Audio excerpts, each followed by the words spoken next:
The Denver Broncos are just playing some really good football right now. I know it wasn't the cleanest game in the world, but they did what it took to win this football game, and I wanted to break down some of the film. I mean, take a look at this play here. We are going to act like we're setting up this screen out of the backfield. The way we're going to do that is we're going to sell as if we're coming up to block. We're also going to pump fake this thing out to our running back early. Now, what that's going to do is get these second level linebackers and pretty much everyone. You see how everyone's looking at the quarterback on this side of the field? Well, if we can get these guys to bite up on this fake little swing screen, we're going to be able to hit this little wheel route down the sideline if we're able to clear out this deep corner. I know you guys can't really see it.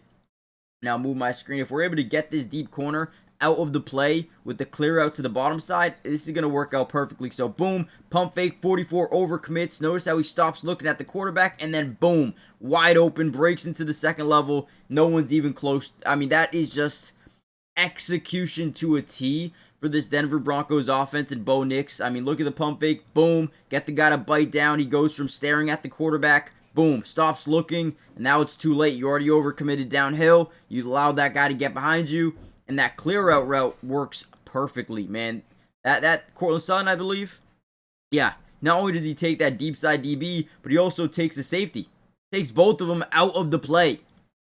Really bad job by the defense. Walk-in touchdown in the first half. At the end of the first quarter, too.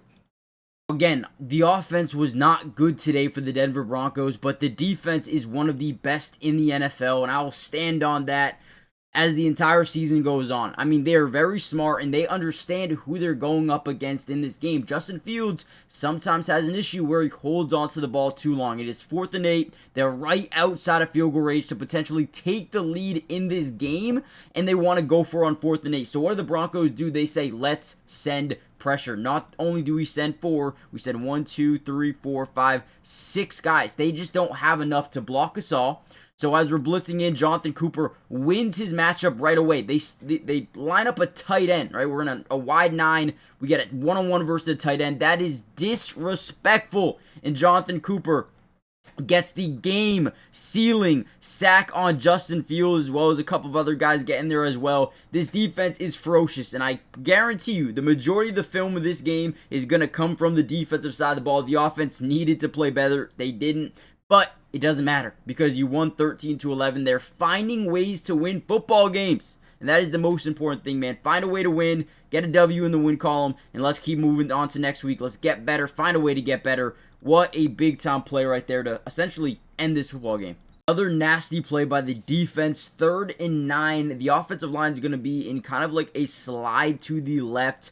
Everyone outside of the left tackle is going to be sliding to the left side of the field. From there, we just get a one-on-one matchup. Now, the biggest nightmare about this Denver Bronco defense is you have 2 potential Defensive Player of the Year candidates on the outside edges with Nick Bonito and Jonathan Cooper, okay? Take a look at this play. Once he gets his one-on-one coverage, or not coverage, but one-on-one opportunity, and the running back doesn't chip and release, I do not get it. Jonathan Cooper deserves the respect, and obviously if you're a Broncos fan, you're going to be saying the opposite. Like, yeah, no, keep disrespecting him. We'll take the one-on-ones, right? But they should be chipping. They don't, and you leave Jonathan Cooper in a one-on-one where he just rips off. You got a couple of guys back there creating that initial pressure. But look at Jonathan Cooper, reach the point of attack and then rip him off and go make a play in the backfield. This front 4, this front 7, even this defense is one of the best in football right now, at least in my opinion. And they're only going to get better as time goes on. These 2 right here, Nick Bonito, Jonathan Cooper, they've got depth behind those guys. One of my favorite defenses to watch for sure. Another nasty play by the defense. 3rd and 9. The offensive line is going to be in kind of like a slide to the left. Everyone outside of the left tackle is going to be sliding to the left side of the field. From there, we just get a one-on-one matchup. Now, the biggest nightmare about this Denver Bronco defense is you have 2 potential Defensive Player of the Year candidates on the outside edges with Nick Bonito and Jonathan Cooper, okay? Take a look at this play. Once he gets his one-on-one coverage, or not coverage, but one-on-one opportunity, and the running back doesn't chip and release, I do not get it. Jonathan Cooper deserves the respect, and obviously if you're a Broncos fan, you're going to be saying the opposite. Like, yeah, no, keep disrespecting him. We'll take the one-on-ones, right? But they should be chipping. They don't, and you leave Jonathan Cooper in a one-on-one where he just rips off. You got a couple of guys back there creating that initial pressure. But look at not Dondre Tillman, Jonathan Cooper. Reach the point of attack and then rip him off and go make a play in the backfield.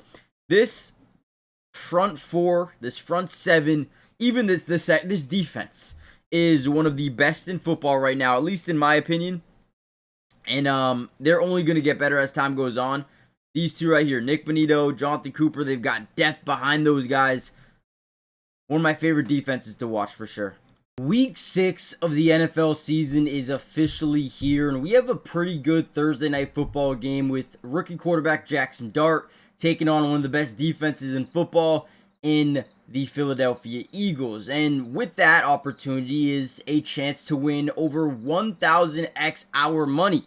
And the best place to do that is Sleeper. And I'm going to show you why I'm going to put myself in a position to potentially do that this week. Before we get into it, look at this, right? If you use my promo code DUBS, they're going to give you a 100% match deposit right away up to $100. So if you put in 100, they're going to give you 100. If you put in 50, they'll give you 50. I mean, honestly, you should do it for that alone. Now, the first thing I want to look at is Saquon Barkley. Coming off a slower game, I think he goes more than 78.5 rushing yards because the Giants rank 29th in the NFL when it comes to stopping the run. They allow like 5.3 yards per carry. Saquon Barkley is going to smash that. I'm also going to take Jackson Dart, and I'm going to go more than 150 passing yards. I feel like they're going to be playing from behind, so I don't mind that at all. A.J. Brown, I feel like he has struggled recently.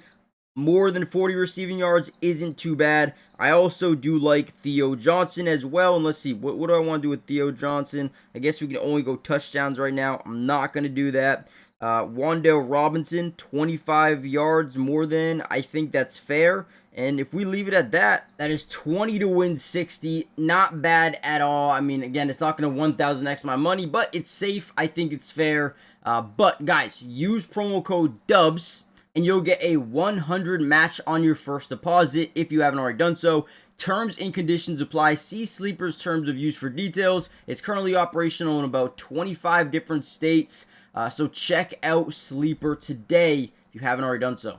Another genius play call. So look at how we really show a ton of pressure here up the middle. We're going to drop a bunch of these guys back into coverage, right? But what we're trying to do here is overload the right side of this offensive line and force this right guard to slightly slide over, or at least be late to helping on the one-on-one with Nick Bonito. Now, keep in mind, they've got a rookie over at left tackle. So if you have Nick Bonito, a guy that I think is a potential defensive player of the year candidate, in a one-on-one with the rookie, I'm going to take that every single day of the week. This is another 3rd and 10 opportunity. We show blitz, we drop 3 back, rush 4, simulated pressure kind of, and then boom, one-on-one opportunity. We get low, lower our center of gravity to the outside shoulder, and then we hook through. Once we get that low center of gravity, easy sack for Nick Bonito. Now, the reason it's so easy for him is because he's so low to the ground. These tackles tend to be really, really big, so they just can't get low enough to keep pad level.